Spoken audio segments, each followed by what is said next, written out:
Muhterem Rüstem Nurgali'oğlu,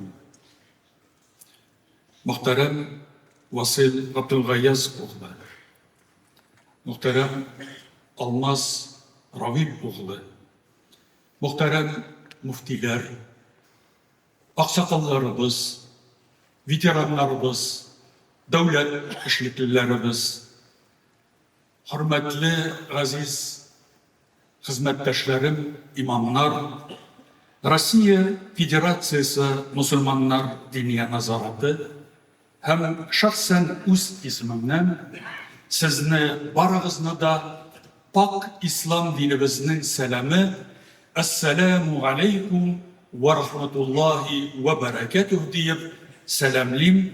Allah Rabbimizden meclisimizin hayırlı neticelerinde nasip eylese idi deyip sorayım. Allah Rabbimiz forumumuzga özünün bereketini de nasip etsin, hayırını da versin. Bugün gidey meclislerimiz ruhi yanarışka, dini kardeşliğimizin nığıvına, milli ruhumuzun kışeyvine sebep olsa idi. Her yılgı kütüp alatırgan imamlar jiyini 15 yıllık yubileyine gitti. Sizning de Rüstem Nurgaliyevich Tatarstan Respublikası halklarının başına saylanıp birinci Prezident Mintemir Şeripoğlu Şaymiyev'nin hayır fatihası bilen Tatarstan için bütün cevaplılıkını öz ülkelerimizge aluğa da 15 yıl oldu.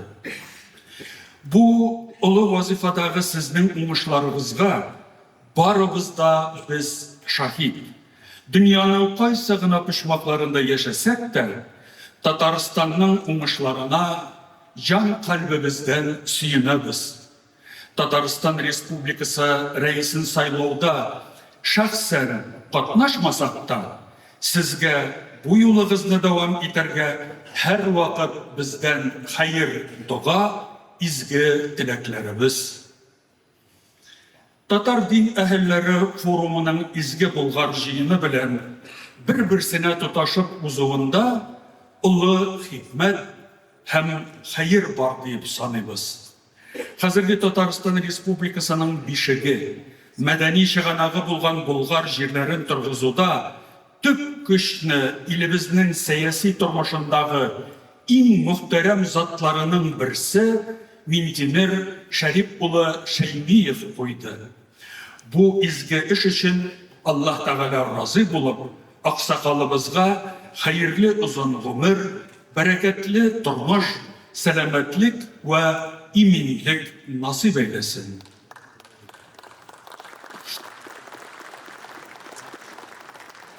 Bizning ata-babalarımızın buğunun eytip de turmayım. Özümüzün buğunda ali 25-30 yıl ilikkine de bugünkü umuslarımızını göz aldına da kitire almıyoruz. Rusya'nın nek üzerinde ornaşkan Tatar başkalası Kazan'ın İslam dünyasının 2026 yılgı başkalası itip ilan edilü, Kazan'da Müslüman illerinden distelegen, yüzlegen, minlegen konaklar, devlet başlıkları, hükümet vekilleri, iktisat ve sanatını kaygırtışılar kilo. Bunlar Allah'ın zor rahmeti bulu üstüne ortak hizmetinin de jimişi elbette. Tarihinin bu buruluşun 19. asırda İsmail Bey Gasprinski farazlagan, 21. asırda onun farazı Rusya Prezidenti Vladimir oğlu Putin'nin bıyıl 25 yıllığın tuturgan idarası çorunda elhamdülillah turmuşka açtı. Ateizm çorunda jimirilgen, yok itilgen meşit medreseler turguzuldu. Dini kadrlar terbiyelew için devlet kaygırta başladı. Ruhi miras, ulug fikir iyelerimizin ilmi hizmetleri halkka kayta başladı. Быел югары дәрәҗәдә, эчтәлекле рәвештә, төпле гыйльми нигездә мәгърифәтче Абделкаюм Насыйри тулуга 200 елны, ә инде дин галиме, улуг фикер иясе Муса Жаруллах Бигиевнең тууына 150 еллыкны билгеләп үтәбез. Казанның мәшһүр Җәмигъ мәчете Мәрҗани мәчетендә бөек галимебезгә аталган 10нчы Мәрҗани укулары ачыла.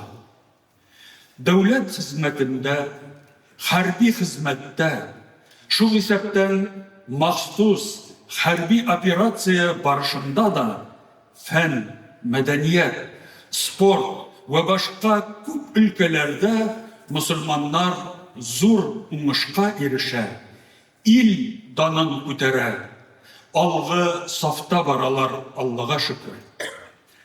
Кызганыч, президент тарафыннан игълан ителгән мөселманнарның социализациясе нәтиҗәләре, ягъни җәмгыятькә күзгә күренерлек роль уйнавы кайсы бер даирәләрнең эшен пошара, күңелен кыра. Мөселманнарга яла ягу, һәр төрле шелтәләү, гаепләүне күреп ишетеп торабыз барыбыз да. Гәрчә күпләгән корал биреп, Украинаны Россияга каршы котыртып, илне таркату хыялы белән мөселман илләре түгел, көнбатыш христиан илләре яшәсә дә, безнең илебезне эштән таркатырга, бүлгәләргә ачык ният итүче явыз көчләрнең фикерләрен бездәге сай белемле, тар карашлы кайберәүләр шигар, лозунг итеп үзләренә алдылар. Безне, бигрәк тә безнең мәхәлләләребезне, киң катлам мөселман халкын исламга каршы ачылган пычрак ату кампаниясе безне борчымый калмый әлбәттә. Бу вазгыятның шишергесен Аллаһ Субханаһу ва Тәгалә үзе Кур'ан-ы Кәримдә аңлата. Аузу биллаһи минеш шайтанир раҗим. Бисмиллаһир рахманир рахим. Уд'у иля сабили раббика бил хикмати вал мау'изатил хасана ва джадилхум биллати хия ахсан. Садақаллахул газим.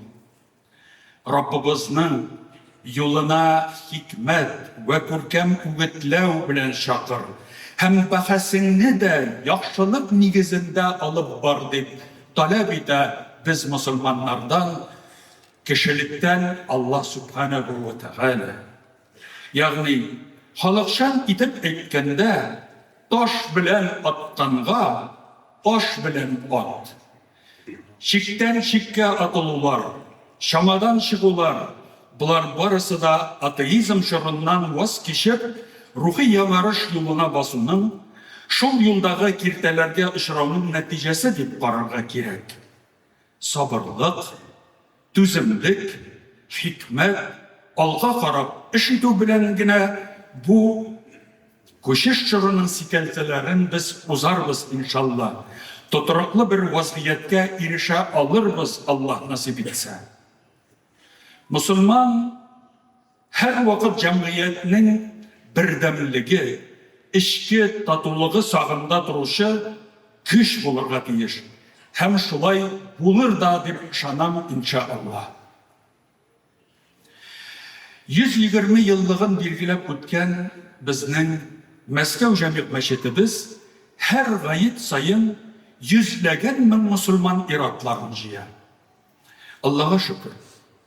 Тәртип белән җыелалар, гаит вагазын тыңлап, гаит намазын укып, тәкбирләр әйтеп, берсен-берсе тәбрикләп таралышалар. Зур мәчетләргә, мәчетләр тәртипсезлек, җинаят чыганагы булачак дип әйтүчеләр ялгышалар җәмәгать.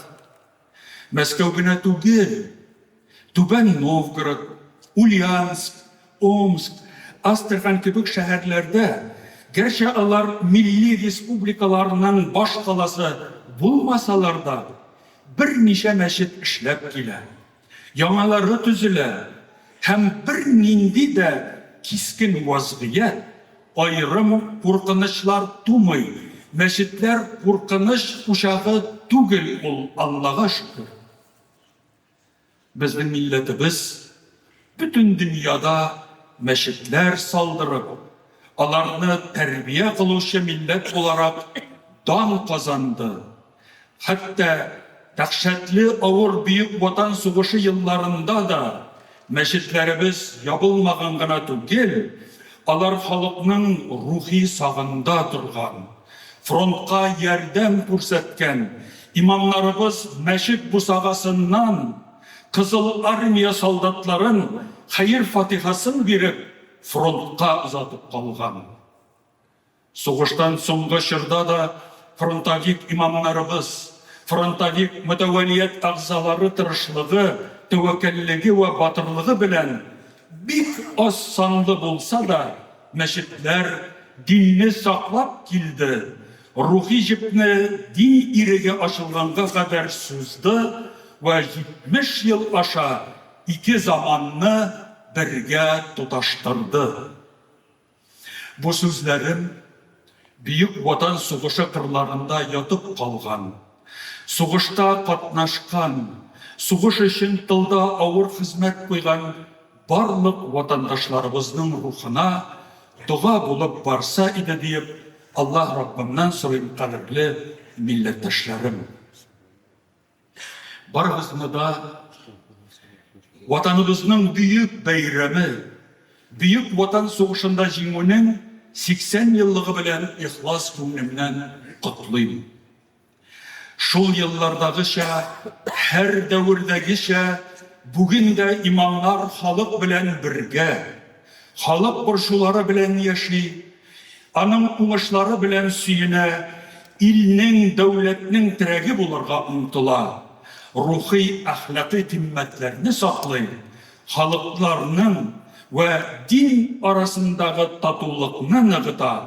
Аллаһның рәхмәте белән киләчәктә дә бу хезмәттә Раббыбыз Аллаһ тәбарәка ва тәгалә барчаларыбызга үзенең ярдәмен насип әйләсә иде дип, бергә дуаларыбызны кылыйк.